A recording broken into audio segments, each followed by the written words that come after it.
ರೈತನ ರಹಸ್ಯ. ರಾಜನ್ ಒಬ್ಬ ಶ್ರಮಶೀಲ ರೈತನಾಗಿದ್ದನು. ಒಂದು ಹಂಗಾಮಿನಲ್ಲಿ ಕಷ್ಟಕರ ಸಮಯದಲ್ಲಿ ತನ್ನ ನೆರೆಹೊರೆಯವರ ಶೆಡ್ನಿಂದ ಅವರ ಅನುಮತಿ ಇಲ್ಲದೆ ಒಂದು ಬೀಜದ ಚೀಲವನ್ನು ಗುಪ್ತವಾಗಿ ತೆಗೆದುಕೊಂಡನು. ತಾನು ಇದು ಕೇವಲ ಒಮ್ಮೆ, ಯಾರಿಗೂ ಗೊತ್ತಾಗದು ಎಂದುಕೊಂಡನು. ಬೆಳೆ ಚೆನ್ನಾಗಿ ಬೆಳೆಯಿತು. ಆದರೆ ರಾಜನ ಹೃದಯ ಬೆಳೆಯಲಿಲ್ಲ. ಪ್ರತಿ ಬಾರಿ ತನ್ನ ನೆರೆಹೊರೆಯವರನ್ನು ನೋಡಿದ್ದಾಗ ಅಪರಾಧ ಭಾವನೆ ಅವನನ್ನು ಕಾಡುತ್ತಿತ್ತು. ಅವನು ಸಂಭಾಷಣೆಗಳನ್ನು ತಪ್ಪಿಸಿಕೊಂಡು ಮೊದಲಿನಂತೆ ನಗುವುದನ್ನು ನಿಲ್ಲಿಸಿದನು.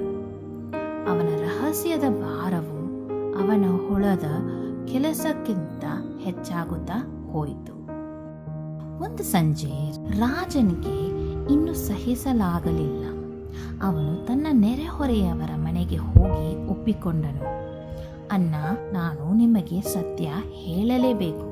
ನಾನು ನಿಮ್ಮ ಬೀಜಗಳನ್ನು ಕೇಳದೆ ತೆಗೆದುಕೊಂಡೆ. ನನಗೆ ನಾಚಿಕೆಯಾಗಿದೆ ಮತ್ತು ನಾನು ಕ್ಷಮೆ ಕೇಳುತ್ತೇನೆ. ದಯವಿಟ್ಟು ನನ್ನನ್ನು ಕ್ಷಮಿಸಿ.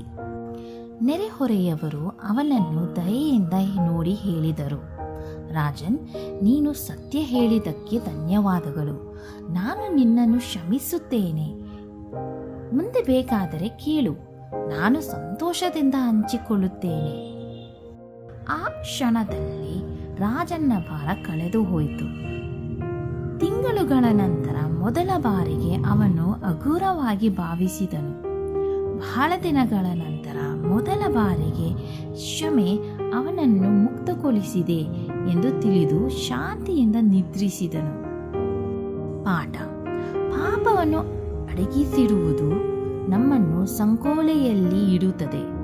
ಆದರೆ ಅದನ್ನು ದೇವರಿಗೆ ಮತ್ತು ಅಗತ್ಯವಿದ್ದಾಗ ಇತರರಿಗೆ ಒಪ್ಪಿಕೊಳ್ಳುವುದು ಶಾಂತಿ, ಸ್ವಾತಂತ್ರ್ಯ ಮತ್ತು ಕ್ಷಮೆಯನ್ನು ತರುತ್ತದೆ. ನನ್ನ ಪಾಪವನ್ನು ನಿನಗೆ ಒಪ್ಪಿಕೊಂಡೇನು. ನನ್ನ ಅಕ್ರಮವನ್ನು ಮರೆಮಾಡಲಿಲ್ಲ. ನಾನು ನನ್ನ ದ್ರೋಹಗಳನ್ನು ಕರ್ತನಿಗೆ ಅರಿಕೆ ಮಾಡುತ್ತೇನೆ ಎಂದೇನು. ಆಗ ನೀನು ನನ್ನ ಪಾಪದ ಅಕ್ರಮವನ್ನು ಕ್ಷಮಿಸಿದೆ. ಕೀರ್ತನೆಗಳು 32:5.